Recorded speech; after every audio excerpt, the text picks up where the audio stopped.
کسی دوست کو قرض دینے سے پہلے یہ سوچ لیں کہ آپ دونوں کو کھو سکتے ہیں۔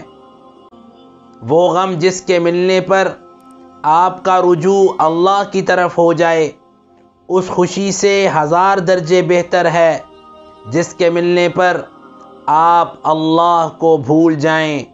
اللہ رب العزت ہم سب کو ہر حال میں اپنی رضا پر راضی رہنے کی توفیق اور سعادت عطا فرمائے۔ بہت کم لوگ ہوتے ہیں جو آپ کی زندگی میں اپنا ہونے کا احساس دلاتے ہیں، ورنہ اس دور میں مطلب کے بغیر تو کوئی حال تک نہیں پوچھتا۔ جو ماں خود ٹک ٹاکر ہے وہ اپنے بچے کے لیے کیسے دعا کرے گی کہ اللہ اسے نیک اور صالح بنائے؟ یاد رکھیے، دین عمل مانگتا ہے، ورنہ اچھی باتیں تو دیواروں پر بھی لکھی ہوتی ہیں۔ اللہ تعالی ہم سب کو اپنی چاہت والی زندگی گزارنے کی توفیق اور سعادت عطا فرمائے۔ دلوں میں جگہ بنائیے، اور وہ پیسے سے نہیں بنتی بلکہ وہ احترام کرنے، نرمی رکھنے، معاف کرنے اور پرخلوص رہنے سے بنتی ہے۔ جب آپ کے پاس دیکھنے کے لیے 2 آنکھیں موجود ہیں، پھر لوگوں کو اپنے کانوں سے کیوں دیکھتے ہیں؟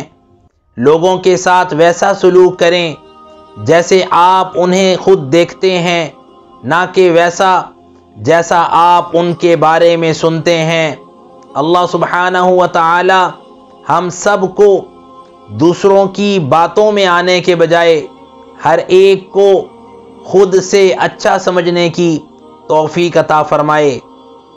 ہمیشہ مخلص رہا کیجیے، کیونکہ یہ ایسا جذبہ ہے جس کو بیان کرنے کے لیے الفاظ کی بھی ضرورت نہیں ہوتی۔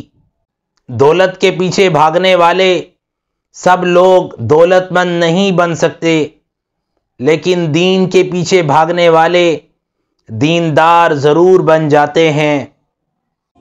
انسان بڑی عجیب مخلوق ہے۔